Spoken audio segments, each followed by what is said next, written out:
The Food and Drug Administration is responsible for protecting the public health by ensuring the safety, efficacy, and security of human and veterinary drugs, biological products, and medical devices, and by ensuring the safety of our nation's food supply, cosmetics, and products that emit radiation. The FDA is also responsible for regulating food additives. In its broadest sense, a food additive is any substance added to food.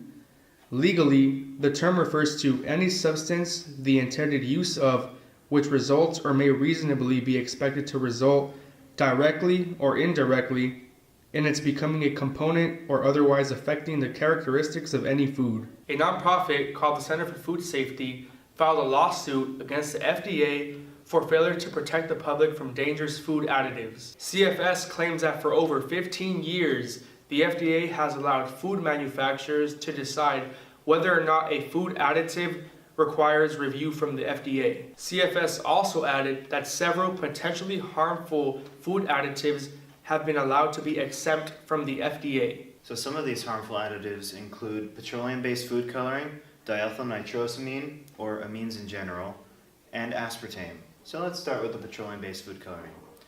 The petroleum-based food colorings are known as red 40, yellow 6, yellow 5, blue 2, and red 5.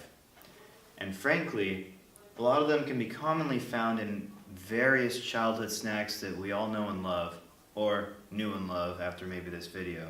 So where some of these petroleum-based food colorings can be found are more specifically in fruit-flavored snacks, cheese-flavored snacks, jam or jelly, puddings, jello, some ice cream, and the laundry list goes on. Some of the most notable side effects are mostly developmental side effects in children, which range from asthma, ADHD, and autism. So goodbye, M&M's, Skittles, Starburst.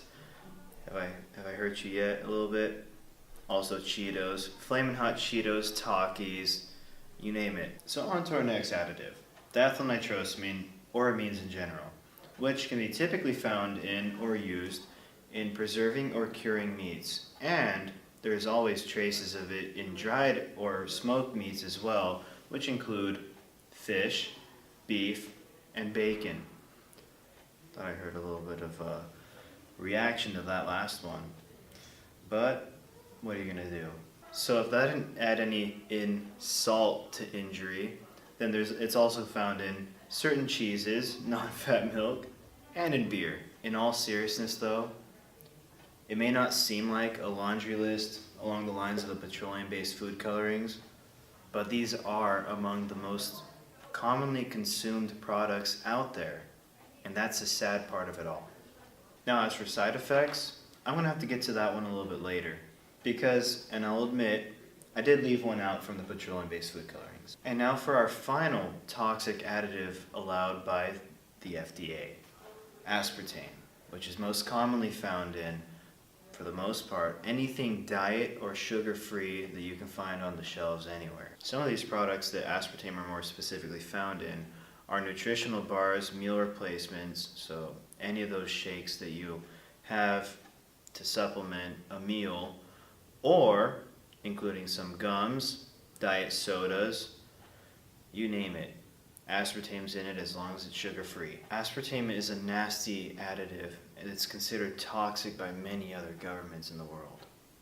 And for the most part, what it's linked to, and one of the tie-in side effects between all of these, the main one's cancer.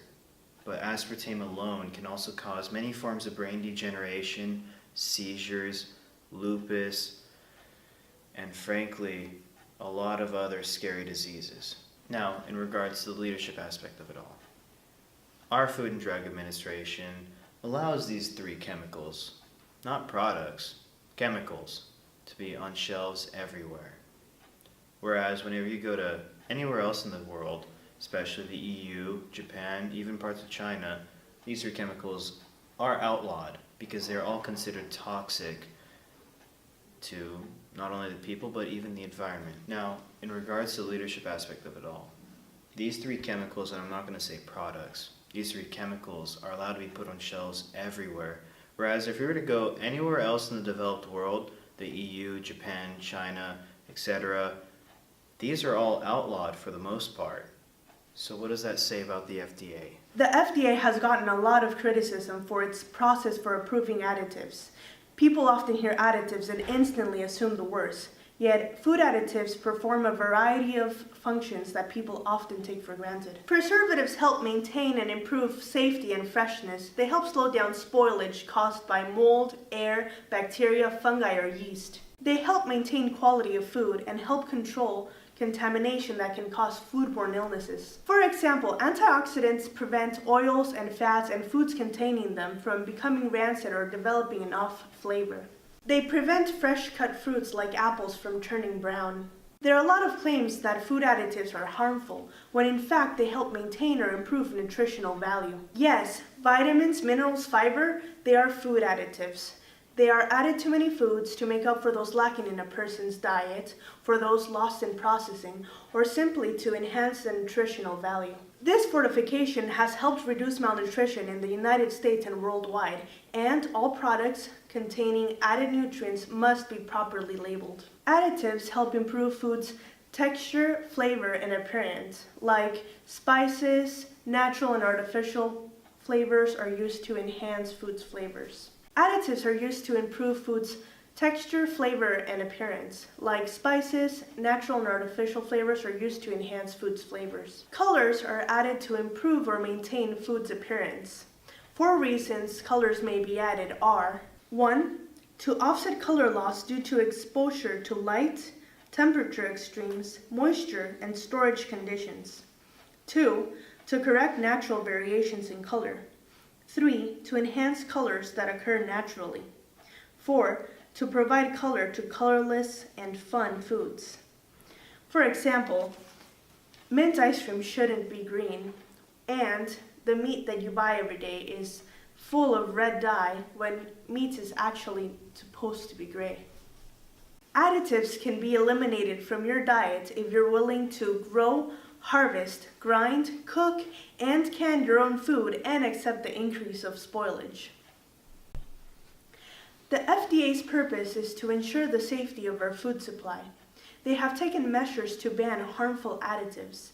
If something has not been banned, it's simply due to lack of evidence of harm. But, most of all, America is laid with a foundation of freedom and autonomy. If you feel like something is harmful to you, then don't buy it. Trends like these have caused corporations like Coca-Cola to move from high fructose corn syrup to natural sugar. Take responsibility of your own health. Alright, so now we're going to get on to sharp leadership. The 4 steps of sharp leadership are: 1. Telling the truth. 2. Take care of your people. 3. Be accountable. And 4. Give feedback, positive and constructive.